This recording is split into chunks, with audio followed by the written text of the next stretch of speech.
There is no word more dangerous in the Imperium than why.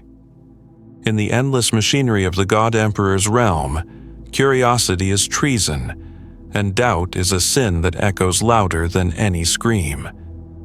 Heresy begins not in defiance, but in a whisper, the faint rustle of a thought that dares to question.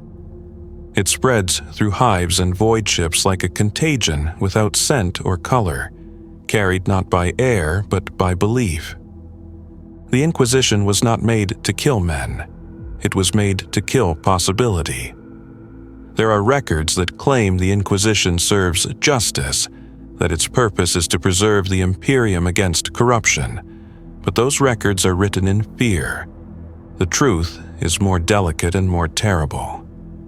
The Inquisition is not an organization. It is a silence shaped into flesh, an idea with a pulse. It walks unseen through the corridors of Terra and the ashen streets of hive worlds, wearing the faces of saints and sinners alike. When it arrives, there are no proclamations, no trials, no warning, only stillness. Because when heresy blooms, the Inquisition does not punish it, it erases it. Entire worlds vanish into administrative omission. Armies are unmade by redacted order. Even memory itself bends, compelled to forget what was once known. And somewhere, behind all of it, a voice whispers the creed that keeps humanity alive and chained. Innocence proves nothing. It began with a whisper, not a scream, not a sermon, not the thunder of war, but the fragile tremor of breath echoing in the endless corridors beneath the imperial palace. The scribes say that the throne hums with the heartbeat of a god, that its golden machinery devours the silence around it, leaving no space for thought. Yet in that hum, a single word slipped through, quiet, uncertain, but alive. A question. I was there when it spread. I was a scribe among 10,000, a speck in the shadow of Terra's great vaults, where the air tastes of dust and sanctified oil. My quill scratched the parchment in rhythm with the breathing of the palace, each line a repetition of what had already been written 1,000 times before. And then I heard it. Someone behind me had stopped writing. I turned, and in the stillness between the mechanical heartbeats of the throne, I caught his whisper. Why must he never wake? The words were soft, almost tender, the kind of question that could have been mistaken for prayer. But in the palace, there is no such thing as innocence. Those words were a fracture.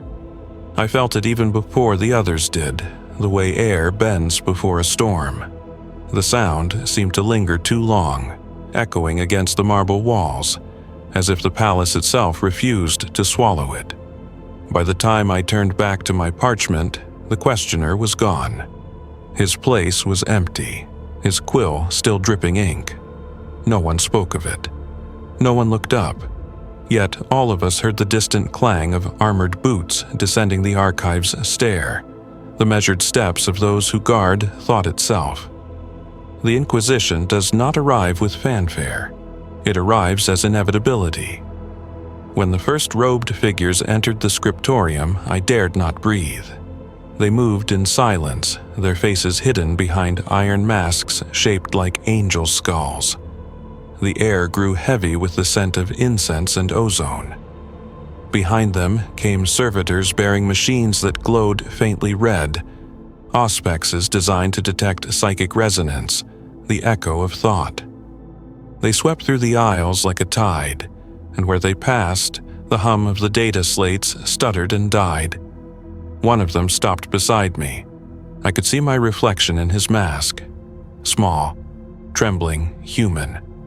He said nothing, but I felt my memories unspool beneath his gaze. There was no sound, yet I could feel the question pressed into my mind. Did you hear it? Did you believe it? I forced my thoughts to stillness. I recited the litany of purity and silence, shaping each word into the rhythm of my heartbeat. When the Inquisitor moved on, I exhaled, too loudly. The scribe beside me flinched. That was enough. Hands seized me. Cold metal pressed against my temple. The world narrowed to light. When I awoke, I was no longer in the scriptorium. The air was colder, cleaner. The walls were smooth and white, veined with faint gold circuitry. My wrists were bound by invisible fields. Before me stood a man in simple black robes, his face unmasked. His eyes were pale and precise, the color of old bone. "You heard the words," he said. His voice was not accusation but statement. "Tell me what you understood." I wanted to say I understood nothing, that it was mere noise, but the memory of that whisper lingered, its shape still coiled around my thoughts. "It was only a question," I managed. He nodded. "Questions are the roots of rot." He stepped closer, his shadow long against the sterile floor. "Do you know why the Emperor must never wake?" I froze.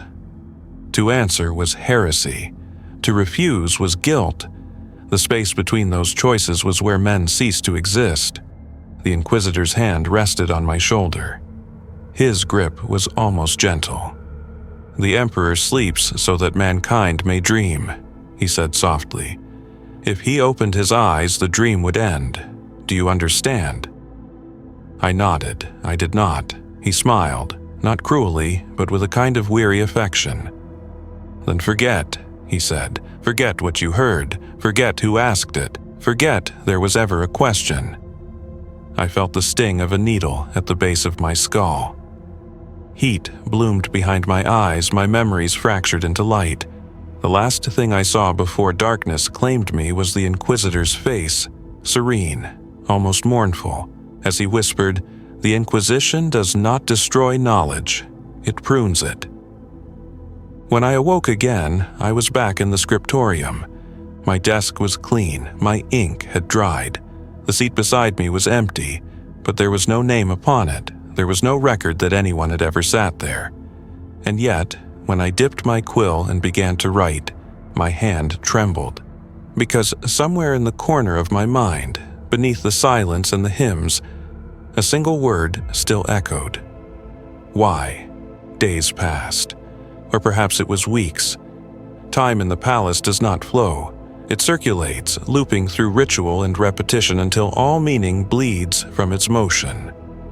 We wrote what we were told, transcribing decrees from the High Lords, sealing the words of the Imperium into permanence. Yet, beneath the scratch of our quills and the drone of the lumen lamps, there was a new kind of silence, thicker, watchful. Something had changed. They never spoke of the missing scribe. They never replaced him. But his absence was a shadow that clung to us all. The older scribes avoided that empty seat as if it radiated heat. Some began to mutter prayers under their breath while they worked, scraps of catechism against intrusion. One morning, I found that someone had scratched a mark into the desk beside mine, a single line, vertical, dividing the surface cleanly in two. It reminded me of the old imperial sigil before the reforms of the Reign of Blood, when the Aquila was still carved with twin wings separated by a single stroke of light. A forbidden symbol. That night, I dreamed of him, the vanished one. In the dream, he stood at the edge of the throne's light, his eyes hollow, his skin pale as wax. When he spoke, his voice echoed in two tones, one human, one machine. "The Emperor sleeps because he must," he said. "But what happens when men forget why they guard his sleep?" I woke choking, the taste of dust and oil on my tongue, and for a moment I swore I could still hear the hum of the throne through the walls of my cell. The next day, the Inquisition returned. This time, they came without ceremony. No banners, no incense, no angels of silence. Only the sound of boots and the smell of ozone. They sealed the scriptorium, locking the doors from the outside. We knelt, as trained, hands on the floor, heads bowed. I could hear the murmured vox commands exchanged between the masked figures as they moved among us. Then came the sound of parchment tearing, data slates shattering, the wet hiss of promethium igniting. They were burning our work, all of it. I lifted my eyes only once, and through the smoke I saw him, the same Inquisitor who had questioned me. He stood at the center of the room, his robe untouched by the flame, his expression unreadable. Around him, servitors gathered the ashes of our records into silver urns. I realized, with dawning horror, that they were not destroying evidence. They were preserving it. The Inquisition does not erase sin, it collects it. When the fires died, he turned to us. "The Emperor's memory is sacred," he said, his voice calm, his eyes cold. "Your duty is not to understand it, but to bear its weight without thought. Those who think corrupt, those who question spread the disease.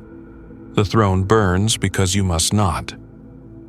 I remember the heat on my face, the way the air shimmered as he spoke. Something inside me wanted to kneel deeper, to surrender to that certainty.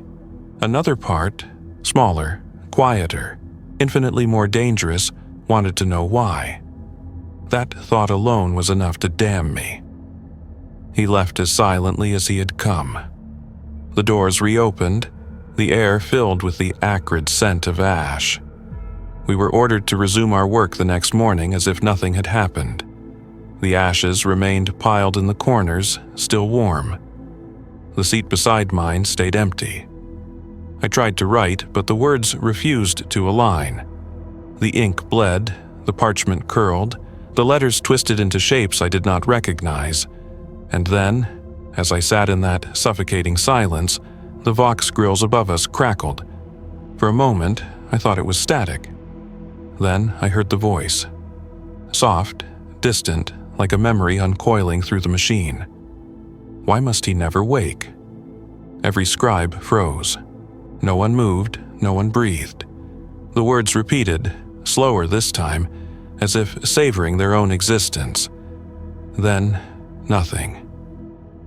The vox died. Within the hour, the Inquisition was back. They came with purity seals and null collars, their servo skulls trailing wires that pulsed faintly with pale light.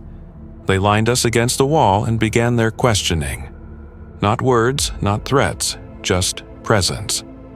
They walked among us, listening to our thoughts, peeling them open like scrolls.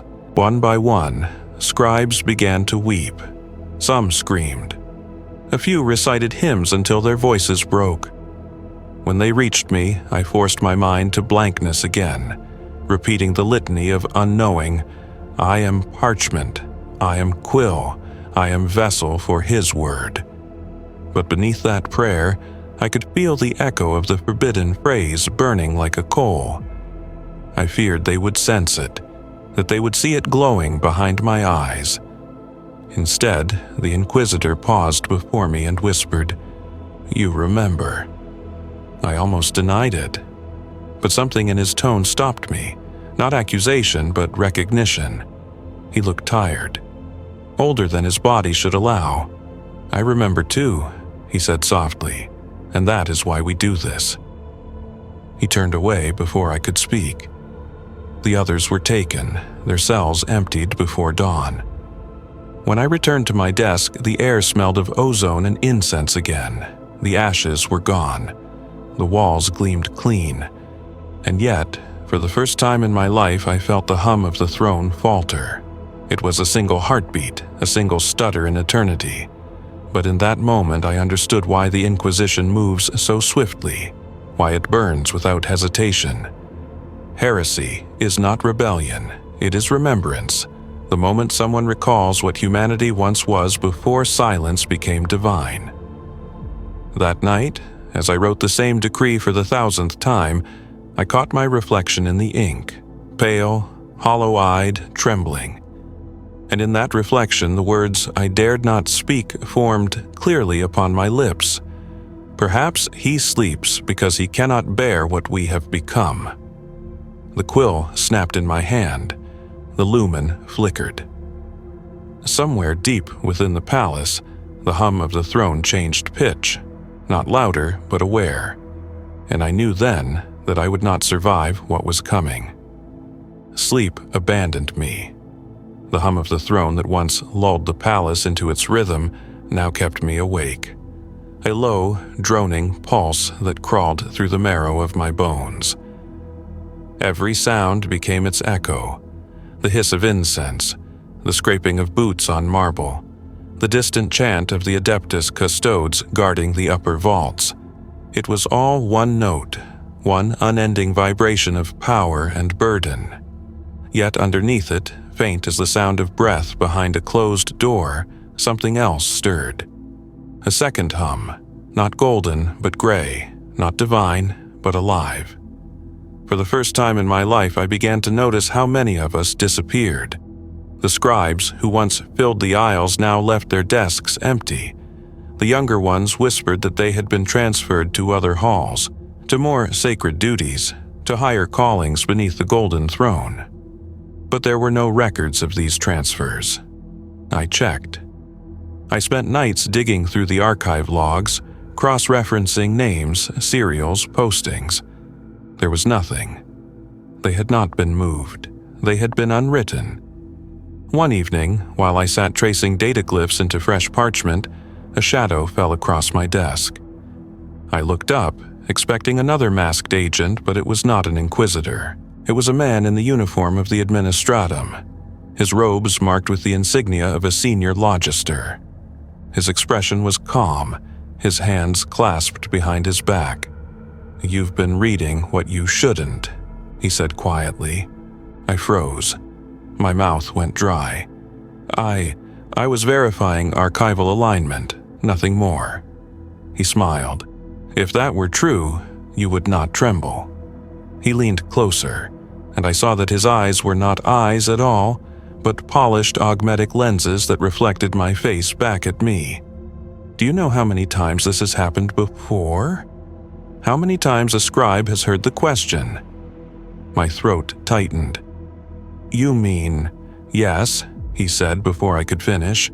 The same words, the same voice, across millennia. Always here beneath the throne. Always the same whisper. Always the same ending. He stood straight again, his voice suddenly colder. "Do you know what the Inquisition calls it?" I shook my head. "Resonance." He said the word as though it were a prayer. The throne feeds upon the faith of mankind, and faith is memory made flame. But sometimes, when the burden grows too vast, when the noise of a billion souls becomes too heavy, it leaks. It dreams. The hum falters. The question rises, and the Inquisition cuts it out before it spreads. His voice softened, as if he pitied me. They call it mercy. I wanted to speak, to ask what it meant, but my tongue refused to obey. The logister reached into his sleeve and placed a small data slate upon my desk. Its surface glowed faintly with the sigil of the Inquisition. "This will tell you everything you wish to know," he said, "and it will destroy you for knowing it." Then he was gone. The slate sat before me, warm against my fingertips. The symbol pulsed once, like a heartbeat. I hesitated only a moment before pressing my thumb to the surface. The lumen lamps flickered. The screen filled with text, lines of redacted script, entire passages replaced with static. But through the distortion, one fragment remained clear. Project Vox Dormia, initiated M31. Containment protocol for psychic resonance phenomena linked to the throne's subharmonic frequency. Event recurrence, every 347 years, localized within the lower archival sectors. Manifestation vector, auditory hallucination presenting as the phrase, "Why must he never wake?" Subjective response variable, existential. The text dissolved. A second appeared. Recommended containment, memory excision or termination of all witnesses. Resonance determined to be psychic echo originating from the Astronomicon itself. Possible manifestation of Emperor's subconscious, and below that, a line so faint I almost missed it. Alternate theory, not subconscious, interference, another presence beneath the throne. The slate burned cold in my hands. I dropped it, and it shattered, releasing a hiss of static that filled the room. From the Vox grills above, the hum shifted again, no longer steady, but breathing, uneven, alive. I stumbled from the scriptorium into the corridors beyond. The halls of the palace stretched endlessly, lined with frescoes of saints and heroes whose eyes followed me as I ran. The air was thick with incense and static. I could feel the vibration of the throne through the floor, pulsing in time with my heartbeat. When I reached the outer gates, the custodian guards barred my way. Their armor gleamed gold, their visors impassive. I fell to my knees, gasping. "You have to listen," I pleaded. "There's something beneath the throne, something—" One of them raised his spear, its edge humming with energy.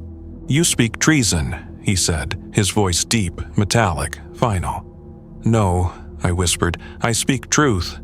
He paused, then inclined his head ever so slightly, as though in pity. "That is worse." A flash of light. Silence. I do not remember falling. I do not remember pain, only the sensation of sinking, through stone, through light, through memory itself. When I opened my eyes, I was somewhere else. The air was cold and still. I lay on a floor of black marble veined with silver. Above me, the ceiling pulsed faintly, alive with the same gray light that haunted my dreams. And there, at the far end of the hall, stood a single figure, robed, faceless, radiant with pale fire. The whisper came again, but this time it was not a question. "You should not have listened." I tried to speak, to ask who it was, but my voice was gone. The figure raised its hand, and the light swelled until all I could see was white. And then, nothing. When I awoke, I was back at my desk. The ink was dry, my parchment blank. The hum of the throne had returned to its steady rhythm. The seat beside me was still empty. No one looked at me. No one spoke. And yet, as I reached for my quill, I saw the faintest mark burned into my palm, a single vertical line dividing the flesh in two. The same mark the missing scribe had carved into his desk. The hum deepened. And somewhere in the depths of the palace, something answered. If you walk with me through the corridors of the Inquisition's truth, if you listen to the hymns they dare not record, then share this chronicle. Let the algorithm serve as your astropathic choir. Subscribe, so the next forbidden truth finds you before the silence does. For what we remember together cannot be erased, not even by them. They say that the Inquisition does not train its servants. It remakes them. I learned this truth when I awoke in the dark, naked and trembling, my body wrapped in a shroud that smelled of antiseptic and incense. The air around me pulsed with the thrum of distant machinery. The light that bled through my eyelids was not lumen glow, but bioluminescence, soft, wet, and alive. I tried to move, but metal restraints held my limbs fast. The first thing I heard was the whisper of blades. The second was the prayer. Flesh is weakness. Flesh is memory. Flesh must forget. A figure leaned over me, its face obscured by the gleam of surgical glass and gold augmetics. The voice that issued from beneath the mask was neither male nor female, but something deliberately neutral, a voice designed to soothe and command in equal measure. "Be still," it said. "The pain will pass. The fear will not. It is part of you now." I wanted to ask where I was, but my throat burned. I tasted iron. I realized then that I had been speaking in my sleep, muttering words I did not remember. the masked surgeon placed a hand against my temple, fingers cool as porcelain. "You are in the Manufactorum Sanctus," they said, "the place where truth is unmade and silence is shaped into flesh. You have been chosen." Chosen. The word struck me harder than the pain. Chosen for what? Around me, I began to see the others, figures on tables, rows upon rows of them, each bound, each trembling, each surrounded by the same soft biolight. Some wept, some chanted, some were already still. The air stank of oil and blood, of purity and death blended into one sacred odor. The surgeon turned away to adjust a series of dials on a nearby machine. Tubes pulsed with pale blue fluid. "Do you know why you were taken from the archives?" they asked. I could only shake my head. "Because you remembered," they said simply, "and remembrance must serve purpose." A needle pierced the base of my neck. My vision blurred.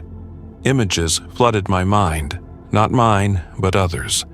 A scribe kneeling before a confessor. A man bound to a throne of iron and wire. A world burning beneath a sky of gold. The memories surged and crashed like waves, overwhelming thought. The surgeon's voice cut through them like a blade. "You will not be destroyed," they said. "You will be rewritten." Darkness claimed me. When I woke again, I was standing. My restraints were gone, replaced by the weight of new armor, not the ceramite of soldiers, but the robes and seals of an acolyte. My skin bore the scars of surgical anointment, my nerves tingling with residual pain. A mirror of polished brass stood before me. I barely recognized my own reflection. The mark on my palm still glowed faintly, but now it was surrounded by script, the sigil of the Inquisition carved into living flesh.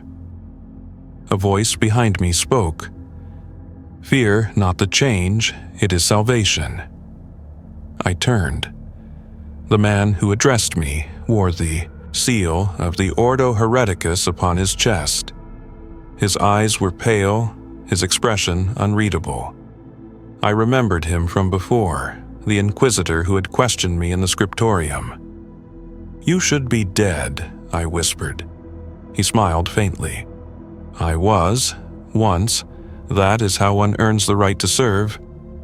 He stepped closer, studying me like a craftsman inspecting his work. "Do you know what we are?" I swallowed. "Judges?" He shook his head. "No. We are gardeners. We prune corruption before it grows.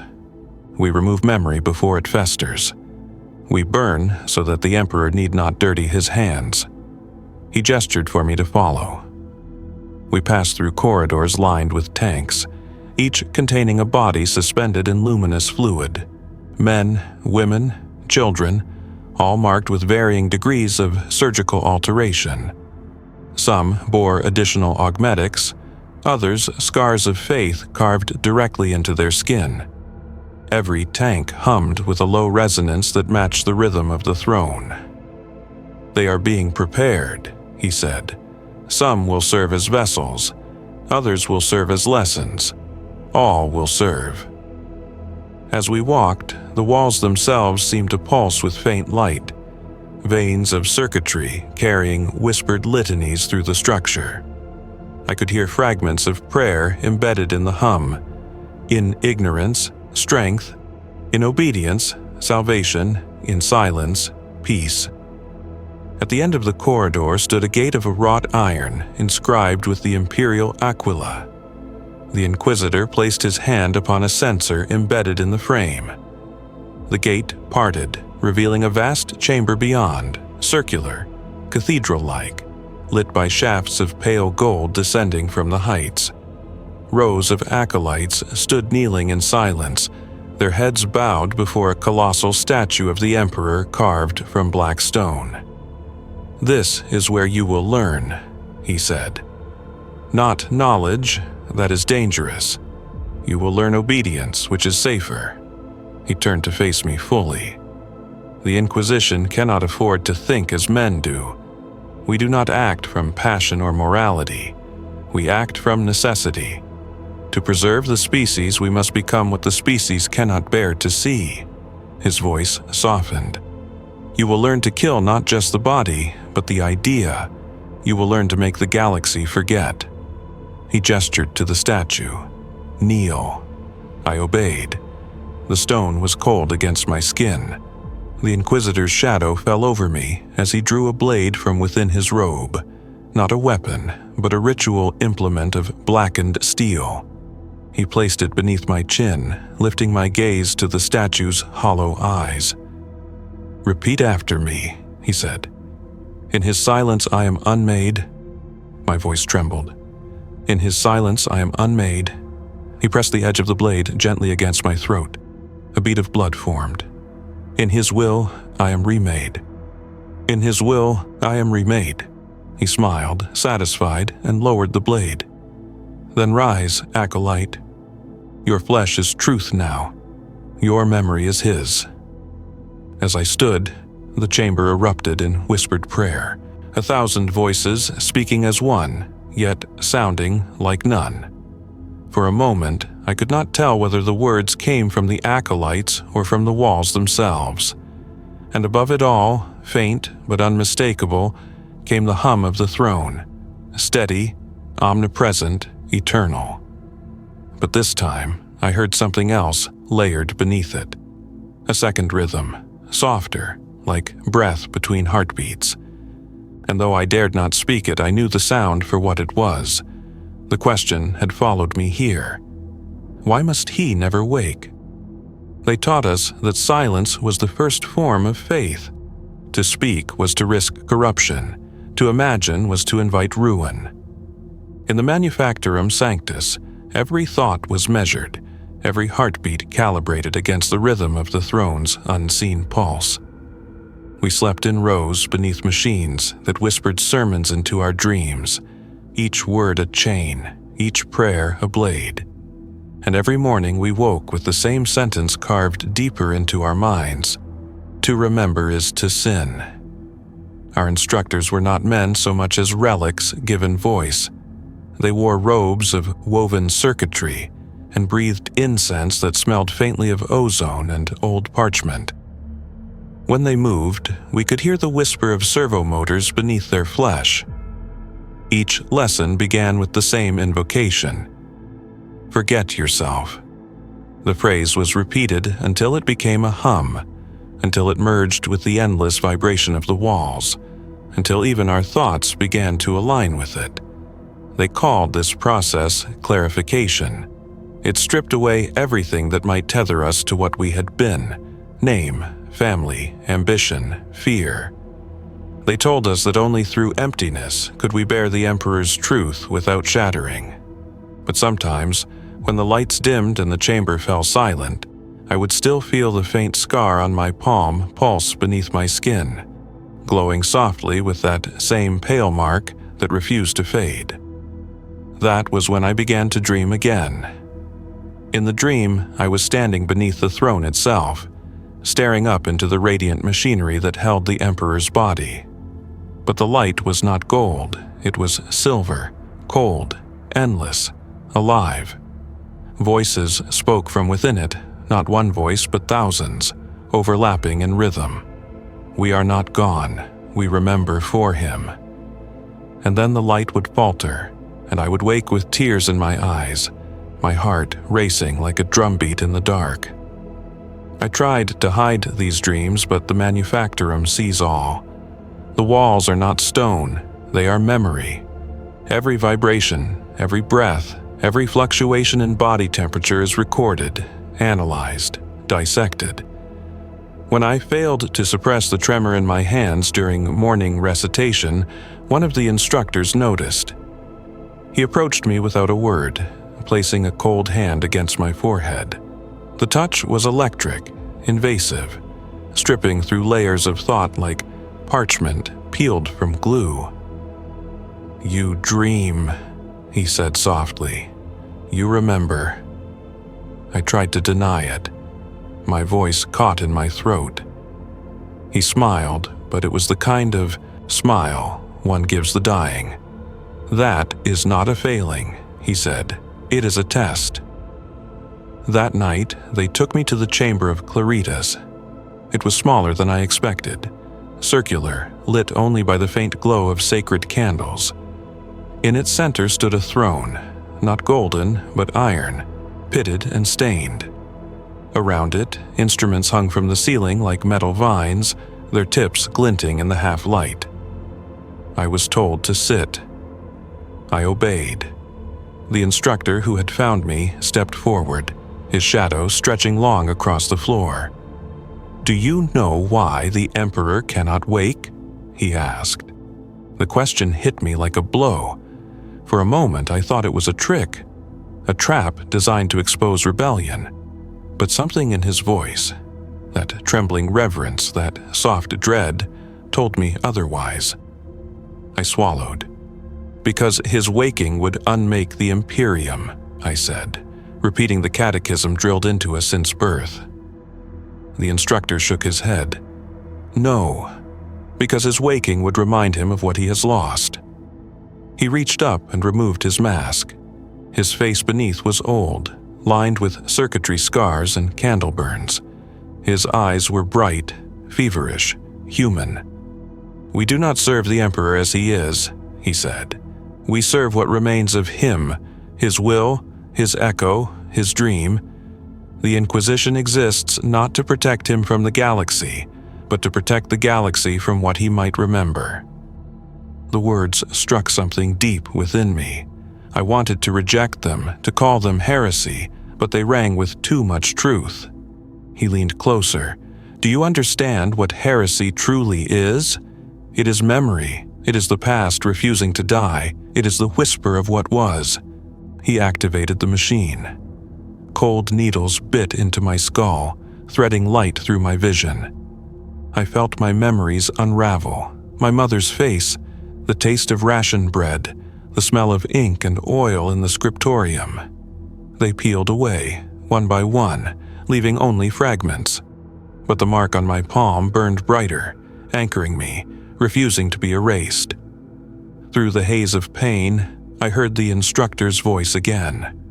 "We cleanse the mind so that only duty remains. But you—" He hesitated. "You resist. That is rare." He turned away, his silhouette distorted by the shimmer of the machine. "Perhaps you are meant for higher service." When the process ended, I collapsed. My thoughts were shards, rearranged, incomprehensible. I did not know my name. I did not know my past. But as they carried me back to my cell, I heard it again, faint, melodic, insistent. Why must he never wake? I looked to the walls, expecting to see the source, but the sound came from nowhere, or perhaps from within. The others began to notice me after that, not the instructors and the other acolytes. They stared as I passed, whispering prayers I could not recognize. One night, a fellow trainee pressed a data slate into my hand as we crossed paths in the dormitory. No words. Just a single, terrified glance before he disappeared into the crowd. I waited until the lights dimmed to activate it. The slate displayed a single line of text. "They are watching through the throne. The resonance is spreading. Do not dream." Before I could process the message, the slate disintegrated, collapsing into dust. The lights flared white. The alarms began to sound. In that moment, I knew two things. First, that the Inquisition did not merely destroy heresy. It created it, molded it, cultivated it as a tool. And second, that my dreams were no longer mine. The alarms howled like dying hymns. Red light strobed across the corridor walls, bleeding through the carved aquili and the shrines of half-remembered saints. The air was thick with incense and panic, the mechanical scent of ozone mingling with something older, the metallic tang of fear. I stumbled through the narrow passageways of the Manufactorum Sanctus, the echo of my own footsteps swallowed by the sound of machines awakening. The Inquisition does not sound alarms for intrusions. It sounds them for infection. Somewhere within the complex, something had been discovered, or someone. I knew, with that cold certainty that comes before death, that it was me. Acolytes fled in silence, their faces pale, their eyes empty. No one spoke. Speaking meant thought, and thought was death. The overseers moved through the corridors like shadows wrapped in robes, their hands clasped around their relic weapons, whispering catechisms of purification. As I pressed against the wall to let them pass, I saw one raise a vox bead to his lips. "Resonance confirmed," he said. "Protocol Dormiance initiated." That word again. Dormiant. Sleep. I slipped away before they could see me. My body moved before my mind caught up, guided by instinct, by the memory of the dreams I had tried to forget. I knew where I had to go. Down, always down to the places the Inquisition kept locked beneath its own foundations.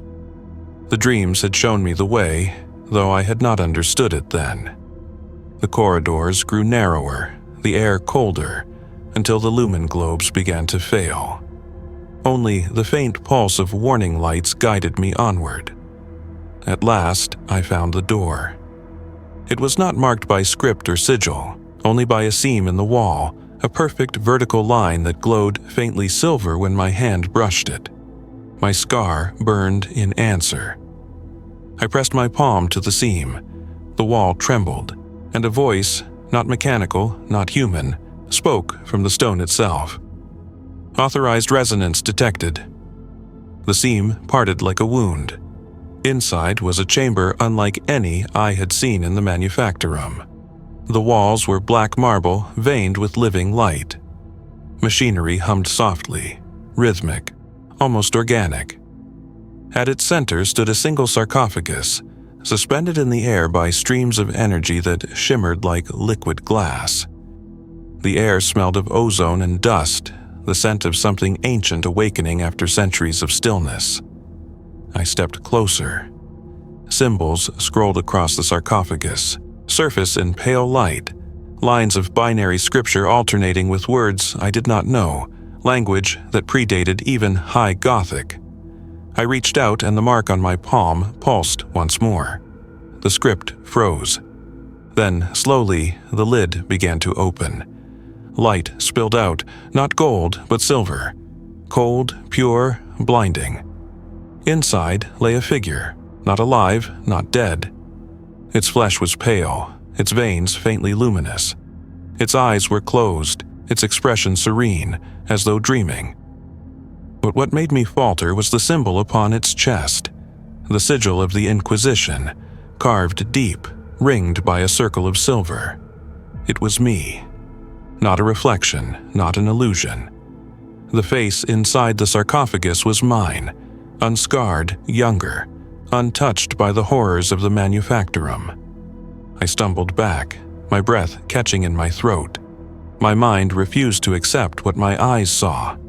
But the truth was there, undeniable and immense.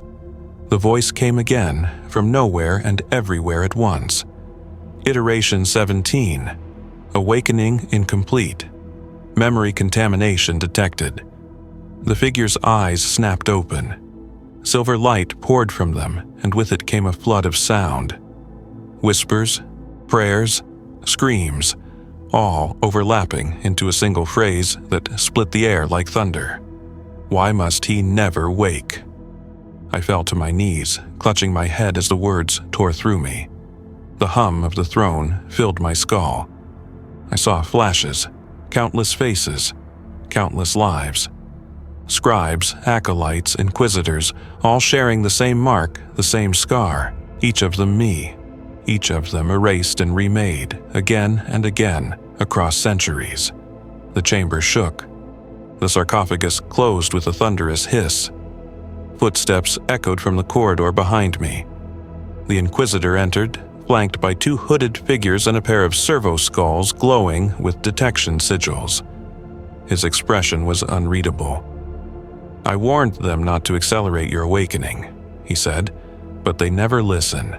They believe knowledge can be chained, They forget that knowledge remembers. I tried to speak, but my throat burned. What am I? He approached slowly. You are the vessel of the resonance, the memory the Emperor cannot bear, born again whenever the silence cracks. Every few centuries the throne dreams. It remembers its burden, and you awaken to carry it until you break. My voice was a whisper. How many times? He looked away. Enough. The servo skulls drifted closer, their lenses fixed upon me. Protocol Dormio, final phase, one droned. Subject termination recommended. But the Inquisitor raised a hand. No, he said, not yet.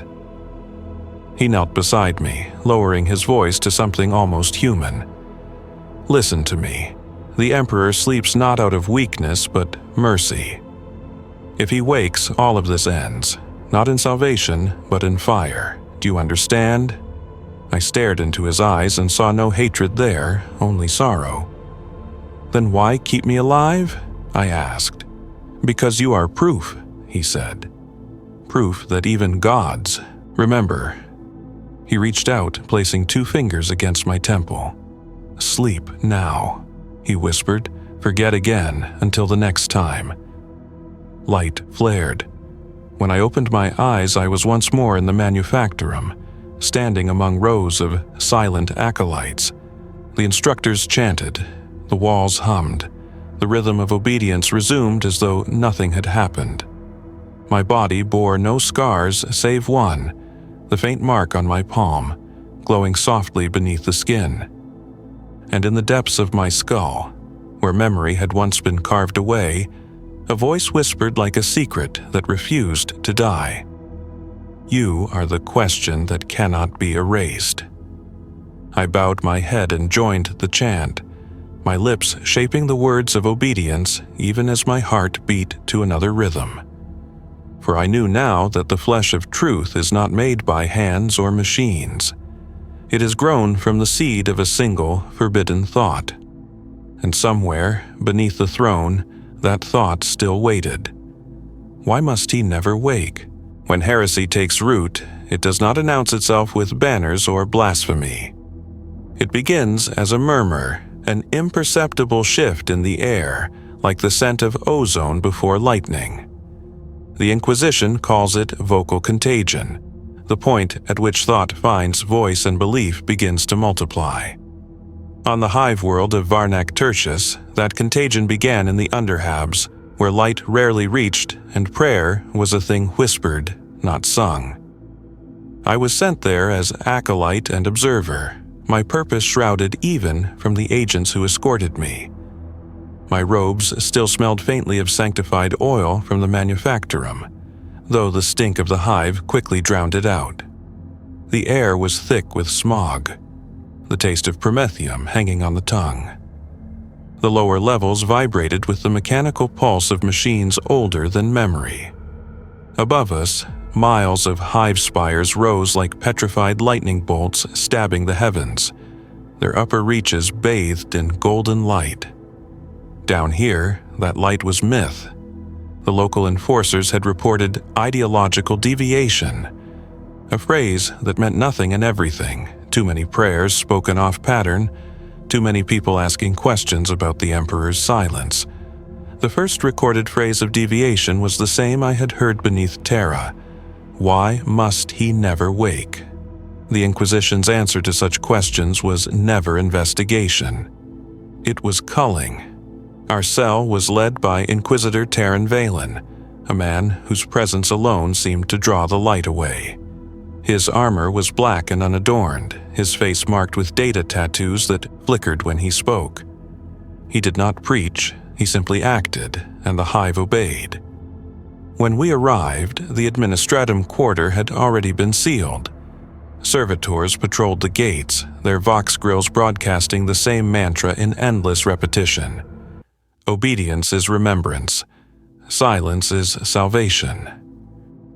We moved through the narrow corridors, past makeshift shrines carved into rusted walls, past children whose eyes glowed faintly from chemical exposure. The scent of burnt incense mixed with sweat and despair.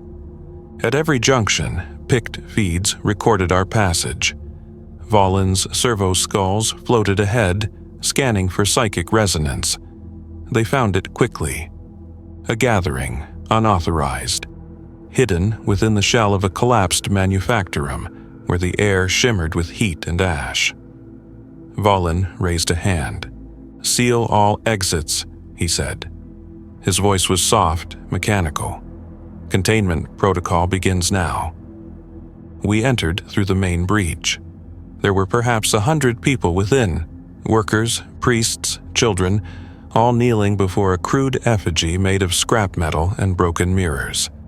It reflected our torchlight in shards, forming a distorted semblance of the Emperor's face. But the eyes were closed. A woman turned as we approached. She wore the robes of a lay preacher, her hands scarred with ink burns. When she saw Valen, she did not scream or plead. She simply said, "He dreams." Valen's bolt pistol spoke first. The woman's body hit the floor, blood painting the iron tiles. The crowd recoiled, but none ran. They simply stared, silent, waiting. "The Emperor does not dream," Valen said. "He watches, always." One of the workers stepped forward, trembling. "Then why does he whisper in our sleep?" Valen regarded him for a moment, then holstered his weapon. "Bring them to the square," he ordered. We obeyed. Outside, the hive's central plaza stretched beneath a ceiling of rusted steel. The air shimmered with the heat of the refinery stacks. Valen ascended a platform of stone and steel. The people gathered below, their faces lit by the flicker of torches. He raised his hand for silence, though none had spoken. "You have been touched by doubt," he said, his voice amplified through voxcasters. "Doubt is a wound upon the Emperor's flesh. It festers, it spreads, and like all wounds, it must be cleansed." He drew a vial from his robe, filled with viscous black fluid. "Promethium," he said. "The Emperor's mercy made flame." He poured it into the channels carved into the platform, old sacrificial grooves from the hive's founding days. The liquid hissed as it flowed, tracing symbols that burned with faint blue light. "Your heresy will become his light," Volin said. Then he gave the order. The air erupted into fire. The crowd screamed as the flames consumed them, their cries echoing through the metal canyons of the hive. The smell of burning flesh mingled with incense until it was impossible to tell one from the other. Volin watched without expression. Around him, the acolytes chanted the canticle of purity, their voices steady even as ash rained down like snow.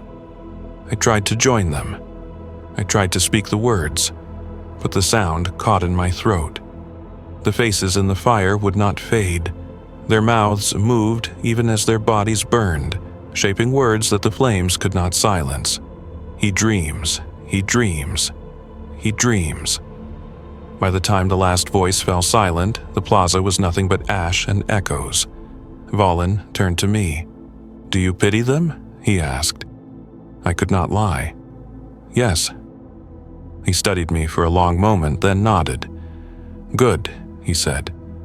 "Pity reminds you that you are still human.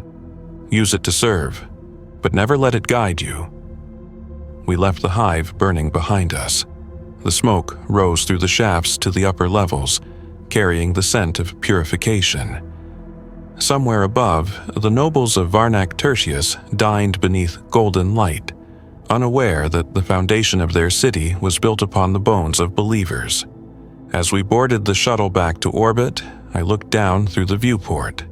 The hive's glow was faint now, like a dying ember, and in that fading light I thought I saw the shape of a face forming in the smoke.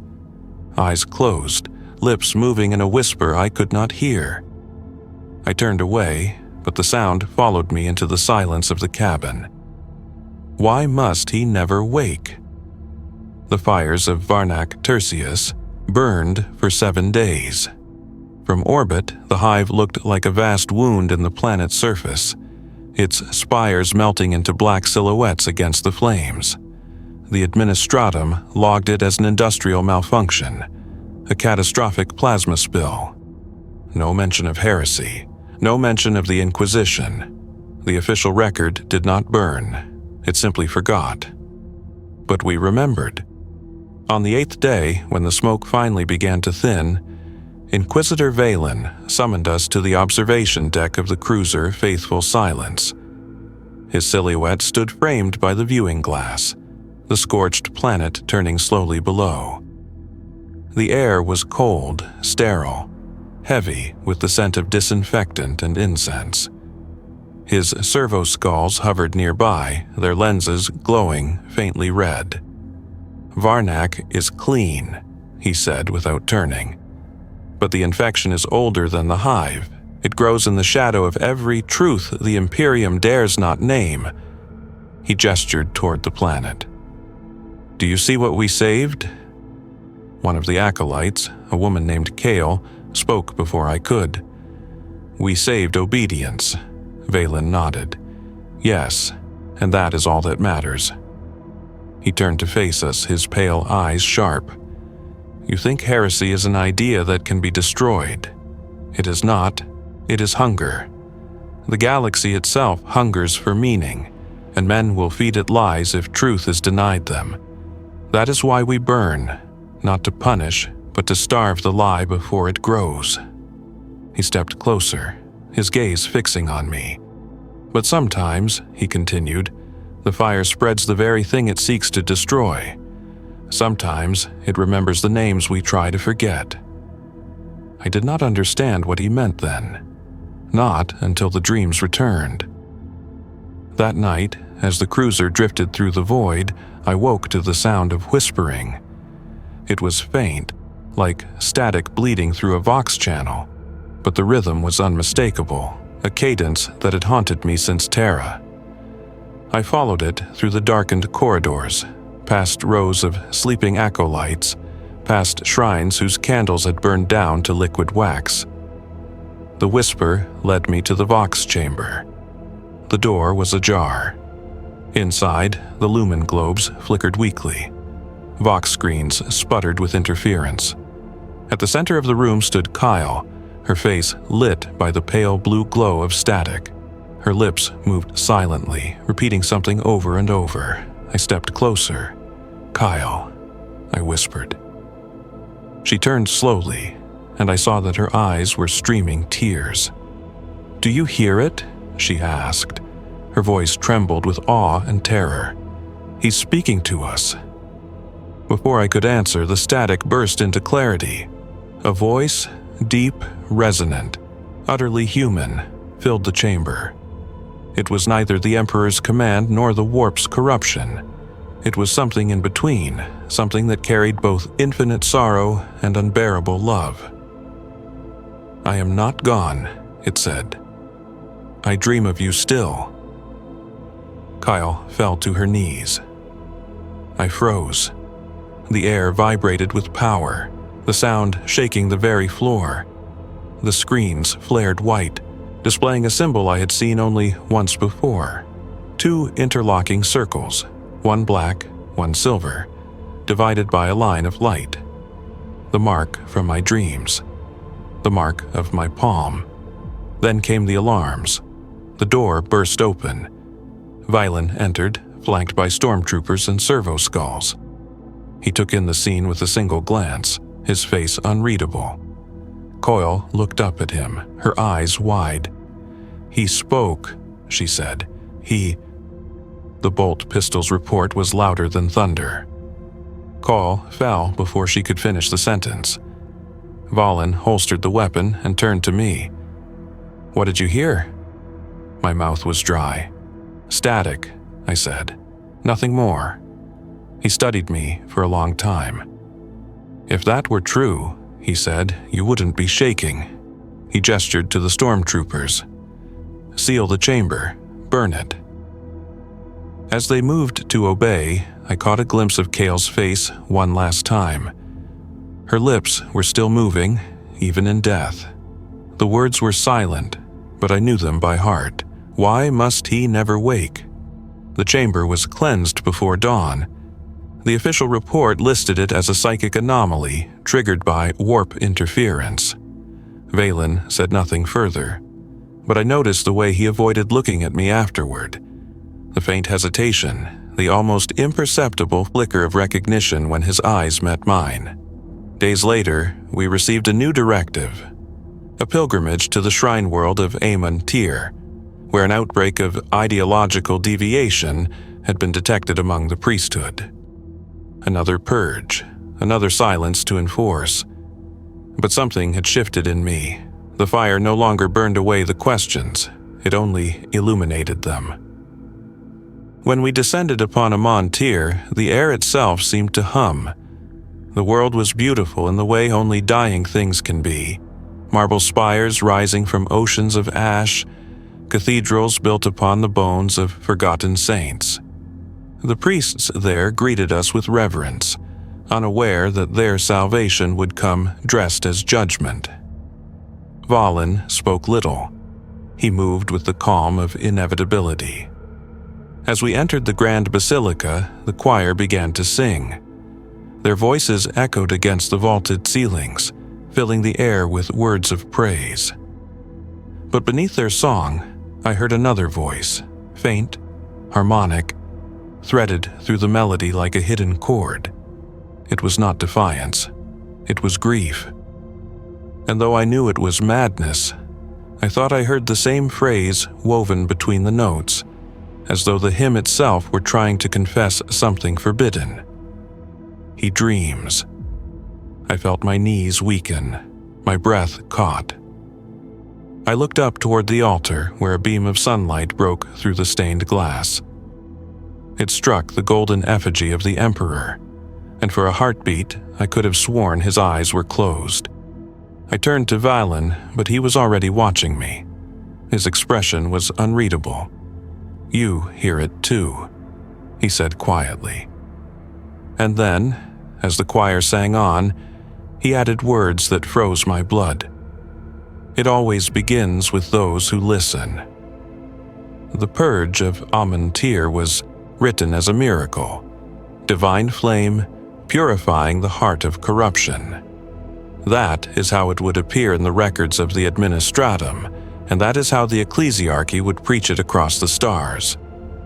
But I was there, and I know that no miracle took place, only silence and the cold precision of fear. The basilica burned for 3 days.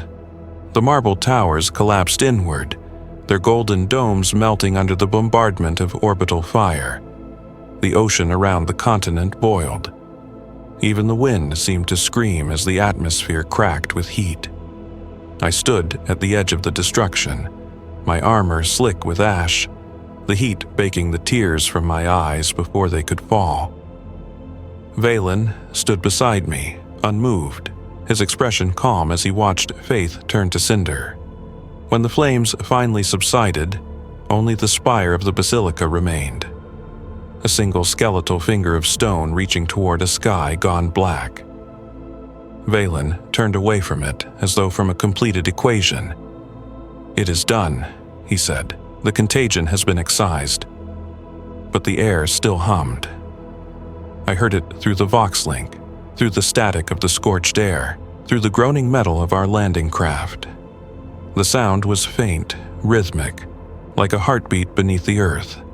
The other acolytes did not react. Perhaps they did not hear it. Perhaps they chose not to. That night, as we camped amid the ruins, I could not sleep. The ground beneath my bedroll was warm, pulsing with the faint vibration of something deep below. When I closed my eyes, I saw faces in the smoke. Not the faces of the dead, but of those I had dreamed of in the manufactorum. The scribe, the instructor, Kale. All of them whispering in unison. "He dreams." I rose and followed the vibration through the broken streets. The world was quiet, save for the soft hiss of cooling stone and the distant crackle of fires dying in the distance. I passed statues melted into formless shapes, relics fused into the marble, icons twisted into grotesque parodies of their former beauty. And always, beneath my boots, the pulse guided me onward. It led me to the catacombs beneath the basilica. The entrance was half buried in rubble, but I managed to pry it open. Inside, the air was colder, thicker. The walls glowed faintly with residual heat, the shadows stretching like fingers across the stone. As I descended, the hum grew stronger. At the lowest chamber, I found the source. It was not a machine, not a relic, not some forbidden artifact of Xeno's design. It was a man. He knelt in the center of the room, his body encased in robes of black and gold. His head was bowed, his hands clasped as if in prayer. Around him, the floor was etched with symbols, twin circles divided by a line of light, glowing softly with argent flame. I recognized the mark, the same that haunted my dreams, the same that burned in my palm. When he lifted his head, I saw that his face was not entirely human. Wires ran beneath the skin, light pulsing through, veins of metal. His eyes glowed silver, and when he spoke, his voice carried the weight of centuries. "You are late," he said. I froze. "Who are you?" "The question is wrong," he replied. "You should ask who you were." The hum deepened. The walls vibrated. My scar burned like fire. "I don't understand," I said. He smiled, a tired, almost tender expression. "You do. You always have. You are the echo that must forget itself so that the silence may continue. You are the voice of the question, and I am what remains when the answer is refused." The realization came slowly, painfully. You're me. An earlier iteration, he said, a fragment that escaped the purge. The Inquisition calls it containment, but containment is just remembrance in chains. Every few centuries, when the resonance grows too strong, they recreate you. A vessel to carry the doubt, to bear the question, to release it through heresy so it may be destroyed again. He gestured to the burning sigil. This is the cycle. It has no end. I staggered back. "Why show me this?" "Because you listened," he said simply. "Because this time, the Emperor's dream faltered, and you were not erased quickly enough." The light from the sigil flared, and for a moment I saw beyond the chamber, beyond the catacombs, beyond the ruins, beyond the stars. I saw the golden throne, its machinery pulsing like a dying heart. I saw the Emperor's body, not still but trembling. His eyes were closed, but behind his lids flickered the light of dreams. And in those dreams, I saw the Inquisition. Countless inquisitors, countless servants, countless purges, all part of one vast mechanism of silence designed not to protect him, but to keep him from remembering. The truth was too large to hold. My mind screamed against it. The figure, my reflection, my predecessor, placed a hand on my shoulder. "There are things even gods cannot bear to know. That is why we are made." I tried to speak, but my voice broke. "Then what happens when he wakes?" He looked toward the ceiling, as though seeing through stone and ash to the distant stars. "Then the dream ends," he said softly, "and with it, everything." The hum surged. The light consumed him. When I awoke, I was outside the ruins, the dawn bleeding red across the horizon. The catacombs were gone, sealed, erased, as though they had never been. Valen stood beside a waiting gunship, his expression unreadable. "You wandered," he said. "You saw something." I hesitated. "I saw nothing." He studied me for a long moment. Then he nodded. "Good, nothing is safer." We left Amantir behind as the orbital bombardment began. I watched from the viewport as the planet vanished beneath fire. The hum followed us into the void, and in the silence between the roar of the engines and the whisper of prayers, I heard my own voice, older, distant, fading into memory. We are not gone. We remember for him. They say memory is the Emperor's first mercy and his final cruelty. It is what binds humanity to its purpose and what damns it to never heal. I learned that truth aboard the faithful Silence, when the ship crossed the veil between systems and slipped into the warp's trembling embrace. The void outside the viewing ports rippled like liquid glass, stars bending and stretching into lines of molten gold. The Geller field thrummed in rhythm with the ship's heart, and deep within its resonance I felt something moving, not outside, but within the sound itself, as though the hum carried voices that had never learned to die. For days, Valen spoke little. He spent hours within his sanctum, communing with the data slates and servitor archives that made up his court of ghosts. When he emerged, his eyes looked older, his movements slower, as if every command he gave carried a cost. The crew feared him. Even the ship's captain, a gaunt woman with augmetic lungs and eyes replaced by polished obsidian, bowed and retreated whenever he entered the bridge. The silence that followed Amon Tir was heavier than any confession. I could feel it in every prayer I muttered, in every litany that failed to soothe my mind. The others noticed it too. Some whispered that the warp was growing restless. Others said the Emperor's light flickered faintly during the translation. One of the junior acolytes refused to sleep, claiming to hear someone speaking through the static of the ship's vox. They found her 2 days later in the maintenance shafts, whispering the same phrase over and over. He dreams. He dreams. He dreams. Valen ordered her incinerated without ceremony. Mercy, he called it. Infection must not be allowed to spread. But mercy is a strange thing in the hands of the Inquisition. It kills as gently as it saves.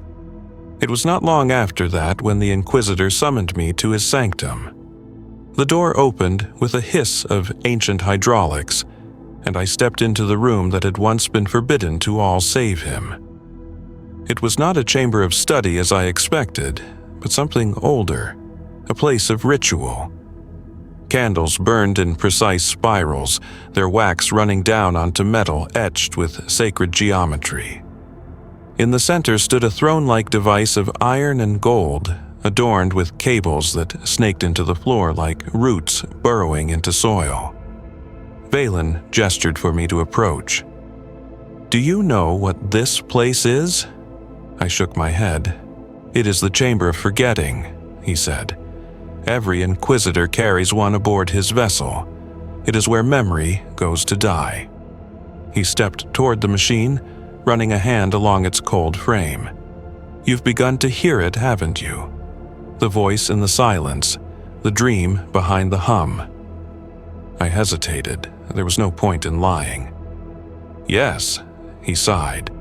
"It always happens after the third culling.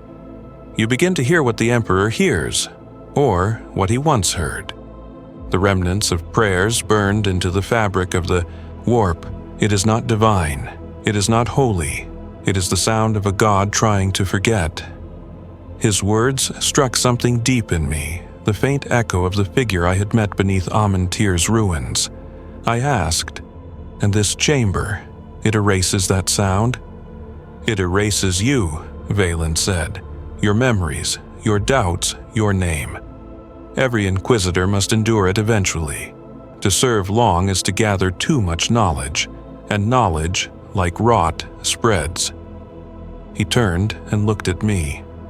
For the first time, I saw something fragile behind the mask of command. Fatigue, perhaps, or fear. "I have been alive for 273 years, he said. "I have seen 10,000 heresies and extinguished 10,000 more. I can no longer remember which were real and which were ours. The line between the lie and the truth has long since blurred." I asked him why he told me this. He smiled faintly. "Because the next time the resonance stirs, I will not be here to silence it. You will."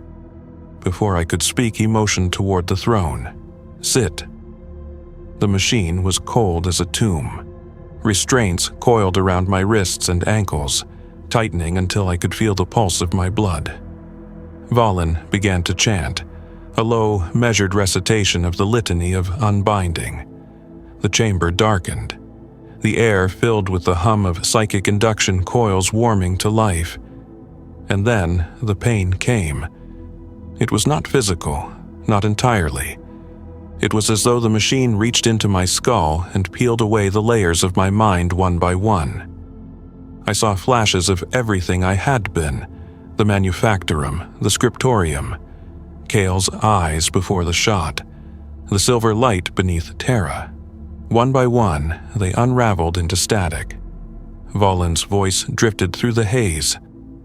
"You were not meant to know. None of us were. We are the lock upon his dream. The key must never turn." I screamed, though I could not tell if sound left my throat.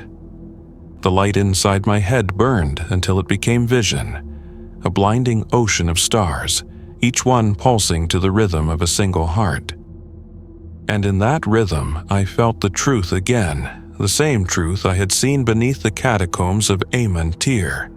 The Emperor was dreaming, not of salvation, not of humanity's glory, but of the past, of what he had failed to save.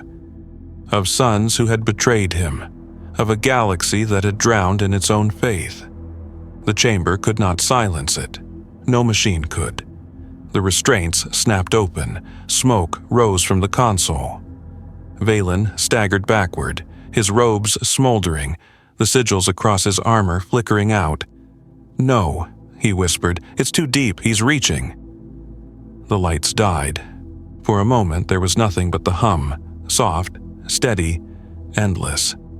Then, slowly, it began to speak. "You are not forgotten." The words came not from the machine, but from everywhere: the metal, the air, the pulse of my own blood. Valen fell to his knees, clutching his head. "He must not remember," he cried. "If he remembers, he wakes." I could not move. The air shimmered with energy, the very walls bending under its weight. Images bled into being around us, visions made flesh. I saw Terra, but not the Terra I knew. The skies were clear, the mountains unbroken, the cities alive with light. And upon a golden throne that was not yet a prison, the Emperor sat, not as a corpse, but as a man. His eyes open, his gaze infinite. Then the image shattered, replaced by a storm of fire. Legions in gold and red tearing the galaxy apart. The warp screaming as its chains broke. The Emperor's voice echoing through it all, not in command, but in sorrow. "Do not wake me. Let me dream of what was." The chamber exploded into light. When I woke, I was lying on the floor, the machine reduced to slag. Valen was gone. Only Ash remained where he had knelt. The servitors that tended the sanctum were dead, their circuits fused, their eyes burnt out. I rose unsteadily, the mark on my palm burning like a star. The hum had not vanished, it had changed. No longer a background resonance, but a pulse, soft, steady, alive. I stumbled through the corridors of the faithful silence. No alarm sounded, no crew stirred. Every lumen was extinguished, yet I could see perfectly in the dark, guided by that unseen light within my chest. When I reached the bridge, the viewing port was open to the warp, but it was not the nightmare sea of shifting color and madness I had seen before. It was calm, silver, and within it I could see faces, countless faces, human, broken, beautiful, the dead of 10,000 purges, watching me with quiet recognition. A voice, not mine, spoke through my lips. "You remember too much." I turned, though no one stood behind me. The reflection in the glass was not my own. It was his, the Emperor's, not as he is, but as he was, human and radiant and sorrowful. And he smiled. "You are my forgetting," he said, "and now you remember." The light consumed everything. When it faded, I stood once more in silence. The warp was gone. The stars burned steady and cold. The ship drifted without power, a tomb adrift in eternity. I do not know how long I have been alone. I write these words in the dark, lit only by the glow of my scar. The hum still beats through the metal, through my veins, through the silence of a God who cannot bear his own truth. And somewhere, far below, I feel the throne stir. Not in awakening, not yet, but in remembrance. There is a silence that exists only between stars, a silence vast enough to swallow reason. In that silence, the faithful silence drifted like a coffin of lightless metal, its vox dead, its engines cold. The void around it shimmered faintly, not with the madness of the warp, but with something gentler, older, the echo of creation itself. I had forgotten the feel of true quiet. For the first time since my induction, the hum of the throne was gone. The ship was still. The galaxy beyond had no pulse. At first, I thought I was dead. My body felt weightless, my thoughts slow and distant, as though I floated not in the void, but through memory. Then came the sound. Faint at first, like the breath of wind across glass. A whisper, impossible in vacuum. "You remember?" I turned. The bridge was empty, yet the air shimmered, as though heat rose from invisible fires. Shapes formed, outlines of those who had died under my hand, their bodies made of light and dust. Cole was among them. Her face was calm, her eyes no longer afraid. "You broke the silence," she said. "Now he hears again." I tried to speak, but my voice trembled. "Where is Volin?" "He was unmade," she answered softly. "His duty complete. The Emperor remembers him now, as he remembers all who carried his burden. But remembrance is not mercy, it is hunger." The others gathered around her, acolytes, inquisitors, even the nameless civilians from Varnac Tertius. Their eyes shone like stars. They spoke together, one voice formed of many. "You have carried the question long enough." I wanted to ask what that meant, but the answer was already forming in my mind. The question was never about the Emperor's sleep. It was about his choice. He had built an empire of silence to cage his own memory, to drown the truth of what he had done. The Inquisition, the ecclesiarchy, the endless purges, all of it existed to keep him from hearing the sound of his own grief. I fell to my knees. Then what am I? Cole smiled sadly. "You are his dream, the part of him that refuses to forget." The light around them grew brighter until the figures dissolved into silver mist. The ship groaned, its hull vibrating with the sound of awakening metal. For the first time in centuries, the engines began to stir. I staggered to the command throne, my hands moving of their own accord, guided by instinct that felt older than thought. The console flickered to life, its screen filled with symbols I could not comprehend, glyphs that pulsed like heartbeats. The vox crackled. A voice spoke through the static, clear and cold as water. "Inquisitorial vessel, faithful silence, this is the Ordo Hereticus flagship St. Justicar. You have crossed into restricted space. Identify." I tried to answer, but the words caught in my throat. The mark on my palm burned through the fabric of my glove, bleeding light. The voice came again, sharper. "Identify or be purged." Before I could speak, another voice answered through my lips, smooth and resonant, carrying the weight of millennia. "I am the one who remembers." The vox went dead. Outside the viewport, reality began to tremble. The stars blurred, their light twisting into spirals of gold and silver.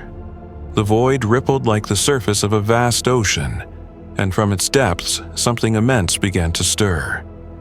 It was not a sound, not a movement, but a thought, vast enough to make the mind fracture under its weight. The Astronomicon flared. I felt it before I saw it, a pulse that tore through the fabric of space, washing over the ship like a tidal wave. Every lumen on the faithful silence blazed to life. The machine spirit screamed in reverence. The Emperor's light filled the void, brighter than any sun, illuminating the ship's shadowed hull until it gleamed like the blade of a sanctified weapon. And within that light I heard him. Not the Emperor as the Imperium prays to him. Not the god enthroned in gold, bound by a million prayers, but the voice of the man he had once been. It filled every atom of me, every thought, every memory. They will not let me rest. Images flashed behind my eyes. The Great Crusade, the Golden Legions, the betrayal, the throne. I saw humanity spread like fire across the stars, and I saw the cost written in blood upon every world. I saw his face as he was chained to his own creation, forced to live forever to sustain a dream that had already died, and I understood. The Emperor did not sleep to protect mankind. He slept to protect himself from what he had become. The Inquisition was not his will made manifest. It was his penance, a perpetual mechanism to ensure that the truth of his grief never reached the ears of those who worshipped him. The light intensified until I could not see. My body dissolved into warmth, my thoughts stretched thin across eternity. In that moment I felt his awareness brush against mine, gentle, sorrowful, infinite. "You are my forgetting," he whispered, "but I can no longer forget." The ship shuddered as something tore through the warp. Outside, I saw the Saint Justicar disintegrate in silence, its hull reduced to molten glass. The warp did not rage, it bowed. The Imperium itself bent beneath the weight of his remembering. The Astronomicon burned brighter, expanding across the heavens like a new dawn. Worlds thousands of light years away would see it and fall to their knees in awe and terror. Psychers across the Imperium screamed as their minds filled with impossible visions, memories that were not their own. Armies paused mid-battle. Servitors halted mid-task. Even the Adeptus Custodes upon Terra turned their gaze toward the throne, sensing the faintest tremor ripple through the immovable. But he did not rise. He remembered, and remembrance is a cruel thing for gods. The light began to fade. I felt myself collapsing inward, my existence unspooling into dust and thought. Yet I was not afraid. For the first time, the hum was gone.